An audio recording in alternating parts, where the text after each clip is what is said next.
ಅತ್ತೆಯ ಮನೆಯಾಗ ಮುತ್ತಾಗಿ ಇರಬೇಕು ಎಂಬ ಗಾದೆಯ ಅರ್ಥ. ಅಕ್ಷರಶಃ ಅರ್ಥ: ಅತ್ತೆಯ ಮನೆಯನ್ನು ಮುತ್ತಿನಂತೆ ಅಂದರೆ ತುಂಬಾ ಪ್ರೀತಿಯಿಂದ ಅಚ್ಚುಕಟ್ಟಾಗಿ ಇಡಬೇಕು ಎಂಬುದು ಈ ಗಾದೆಯ ನೇರವಾದ ಅರ್ಥ, ಆಳವಾದ ಅರ್ಥ. ಆದರೆ ಈ ಗಾದೆಯ ಆಳವಾದ ಅರ್ಥವು ಇನ್ನೊಂದು. ಇದು ಹೇಳುವುದು, ಮದುವೆಯಾಗಿ ಹೊಸ ಮನೆಗೆ ಬಂದ ಸೊಸೆ ತನ್ನ ಅತ್ತೆಯ ಮನೆಯನ್ನು ತನ್ನದೇ ಮನೆಯಂತೆ ಭಾವಿಸಿ, ಅತ್ತೆಯನ್ನು ತಾಯಿಯಂತೆ ಸ್ವೀಕರಿಸಿ, ಎಲ್ಲರೊಂದಿಗೆ ಸಂತೋಷವಾಗಿ ಬಾಳಬೇಕು ಎಂಬ ಸಂದೇಶ. ಅಂದರೆ ಮನೆಯಲ್ಲಿ ಎಲ್ಲರೂ ಒಗ್ಗಟ್ಟಾಗಿ ಬಾಳಬೇಕು ಎಂಬುದನ್ನು ಈ ಗಾದೆ ಒತ್ತಿ ಹೇಳುತ್ತದೆ.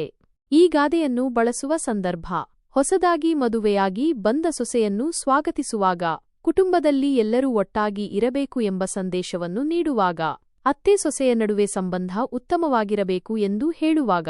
ಈ ಗಾದೆಯಿಂದ ನಾವು ಕಲಿಯುವ ಪಾಠ: ಕುಟುಂಬದಲ್ಲಿ ಪ್ರತಿಯೊಬ್ಬರೂ ಪ್ರೀತಿಯಿಂದ ಇರಬೇಕು, ಹೊಸ ಸಂಬಂಧಗಳನ್ನು ಬೆಳೆಸಿಕೊಳ್ಳಲು ಪ್ರಯತ್ನಿಸಬೇಕು, ಎಲ್ಲರೊಂದಿಗೆ ಸಹಕಾರದಿಂದ ಇರಬೇಕು.